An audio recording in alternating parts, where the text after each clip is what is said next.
എടുത്തു പറയുന്നത് ആരാധകർ അനശ്വരയെ കുറിച്ചാണ് ഈ സിനിമ കണ്ടതിന് ശേഷം. കാരണം ഒന്ന് അങ്ങോട്ടോ ഇങ്ങോട്ടോ മാറിയാൽ പാളിപ്പോകാൻ സാധ്യതയുള്ള ഒരു കഥാപാത്രത്തെ വളരെ മനോഹരമായി ചെയ്തിട്ടുണ്ട്. ആ ഒരു റോളിലേക്ക് അനശ്വരയെ കൊണ്ടുവരാനുള്ള ഒരു കാരണം എന്തായിരുന്നു? അനശ്വര എന്ന് പറയുന്ന ആക്ടറിനെ കുറിച്ച് എല്ലാവർക്കും അറിയാം. അത് ഞാനും ഇതൊന്ന് പറയാൻ ഞാൻ ആളെയല്ല. അനശ്വര എന്ന് പറയുന്നത് ഏറ്റവും നല്ലൊരു ആക്ടറാണ്. അനശ്വര ചെറിയ കുട്ടിയാണ്. ഈ ചെറിയ ഏജിൽ ആ കുട്ടി അഭിനയിക്കുന്നത് കണ്ടിട്ടുണ്ടെങ്കിൽ അയ്യോ നമുക്ക് സങ്കടം വന്നു. പ്രത്യേകിച്ച് ഇതിനകത്ത് കാരണം ഈ കഥാപാത്രം എഴുതുമ്പോൾ ഈ കഥാപാത്രത്തിന്റെ ഇമോഷൻ, സാറ എന്ന് പറയുന്ന കഥാപാത്രത്തിന്റെ നോവ് എനിക്കിപ്പോ പറയുമ്പോഴും ഉണ്ട്. ഓരോ പ്രാവശ്യവും സാറും ഈ പറഞ്ഞ പോലെ സാറയുടെ ഇമോഷണൽ ആയിട്ടുള്ള വർക്ക് ചെയ്യുന്ന സാറാണ്. പിന്നെ കോടതിയിൽ സാറ് പെരുമാറേണ്ടതും സാറയുടെ മൊമെന്റ്സും ഞാൻ വർക്ക് ചെയ്തു. സാറ എപ്പോഴും ഞങ്ങൾക്കൊരു വിങ്ങലായിരുന്നു. പ്രത്യേകിച്ച് തീം മ്യൂസിക് കിട്ടി, വിഷ്ണുവിന്റെ തീം മ്യൂസിക് ആദ്യം കിട്ടി ഞങ്ങൾക്ക്. ആ തീം മ്യൂസിക്കിലാണ് ഞങ്ങൾ സാറയുടെ ഓരോ ഡയലോഗും സാറയുടെ മൊമെന്റ്സ് എഴുതുന്നത്. ഞാൻ ഈ റൂമിലിരുന്ന പ്രത്യേകിച്ച് രാത്രിയുള്ള മ്യൂസിക് ഇങ്ങനെ പ്ലേ ചെയ്ത് ബാക്ക്ഗ്രൗണ്ടിൽ ഭയങ്കര എന്താ പറയാ, അതൊരു അങ്ങനെ എല്ലാ കഥാപാത്രം എനിക്കറിയില്ല. എനിക്ക് എന്റെ ജീവിതത്തിൽ അങ്ങനെയൊന്നും ഉണ്ടായിട്ടില്ല. ചെറിയ കേസുകളിൽ ഞാൻ എപ്പോഴൊക്കെയോ പറഞ്ഞിട്ടുള്ള പോലെ കുട്ടികളുമായിട്ട് ബന്ധപ്പെട്ട കുട്ടികൾക്കെതിരെയുള്ള അനീതിയോ കുട്ടികളെ പീഡിപ്പിക്കുന്നതോ കുട്ടികളെ പീഡിപ്പിച്ച് കൊല്ലുന്നതോ ഒക്കെ ആയിട്ടുള്ള കേസുകൾ വരുമ്പോൾ മാത്രമാണ് എന്നെ അങ്ങനെ ഹോണ്ട് ചെയ്തിട്ടുള്ളത്. മനസ്സിലായില്ലേ? മറ്റതൊക്കെ നമ്മൾ ആ ബാഗേജ് അവിടെ വെക്കും, നമ്മളായിട്ട് പെരുമാറുമ്പോഴും അനശ്വര തന്നെയായിരുന്നു മനസ്സിലുണ്ടായിരുന്നത്. സാറ് ആദ്യം ബിൽഡ് ചെയ്ത് ഡയലോഗ്സ് എഴുതുന്നതിന് മുമ്പേ സ്ക്രീൻ പ്ലേ ഒക്കെ വർക്ക് ചെയ്യുമ്പോൾ അനശ്വരയൊന്നും ഇല്ല, സാറയാണ്. സാറ എന്ന് പറയുന്നത് എന്റെ മനസ്സിൽ സാറയ്ക്ക് ഇങ്ങനെ ഒരു തട്ട വിട്ട് സാറയുടെ കണ്ണുകൾ, സാറയ്ക്ക് കണ്ണ് കാണില്ല, സാറയുടെ കണ്ണുകളാണ് എനിക്ക് ആരാണെന്നൊന്നുമില്ല. എന്റെ മുഖത്ത് സാറയുടെ നിഷ്കളങ്കമായ മുഖം, സാറയുടെ കണ്ണ്, സാറയുടെ ആ വിങ്ങല്, സാറ തട്ടമിട്ടിരിക്കുന്ന ഒരു കുട്ടി, അങ്ങനെയൊക്കെയാണ് എന്റെ മനസ്സിൽ. അതിനൊരു വ്യക്തമായ മുഖവും ചുണ്ടും കണ്ണും അങ്ങനെയൊന്നുമില്ല. മനസ്സിലായോ?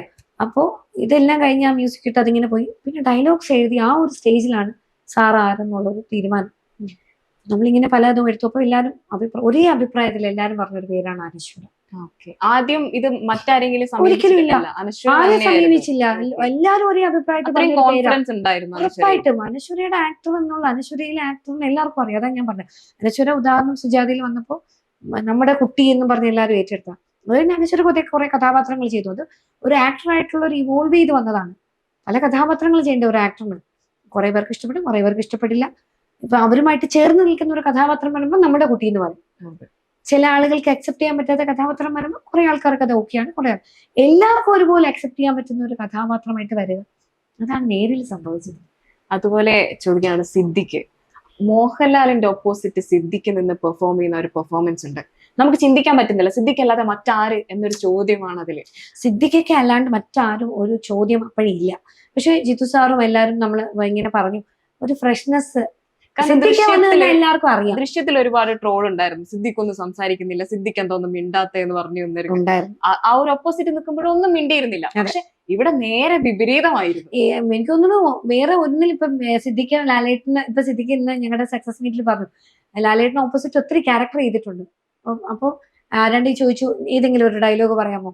അപ്പൊ സിദ്ദിഖ് പറയുന്നതിന് മുമ്പ് അടി വീഴില്ലേ, അപ്പൊ പിന്നെ എങ്ങനെ ഡയലോഗ് പറയുന്നതെന്നുള്ളത് അങ്ങനെ ഒരു അവസരം എന്നുള്ളതാണ്. അപ്പൊ ഇതിൽ ഫുൾ ലെങ്താണ്.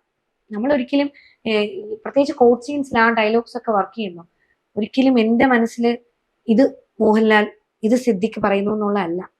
വിജയമോഹൻ അതാണ്, രാജശേഖർ ഇതാ എഴുതി എല്ലാം കഴിഞ്ഞ് വന്നപ്പോ നോക്കുമ്പോ രാജശേഖറാ ഈ 5 ഡയലോഗ്സും എല്ലാം പറയുന്നേ. തിരിച്ച് ഒരുപക്ഷെ അത് പുതിയ ആളായത് കൊണ്ടോ എനിക്കറിയില്ല എന്തുകൊണ്ടാണ് അങ്ങനെ സംഭവിച്ചതെന്ന്. ഒരിക്കലും അങ്ങനെ ഒരു ബാഗേജ് ഇല്ലായിരുന്നു. ലാലേട്ടൻ ഇങ്ങനെ എത്രയും ഡയലോഗ്സ് വേണം, അദ്ദേഹം ആയിരിക്കണം, അതല്ല, വിജയമോഹന് വേണ്ടിയിട്ടാ. അതുകൊണ്ടാണ് വിജയമോഹനായിട്ട് അദ്ദേഹം നിന്നത്.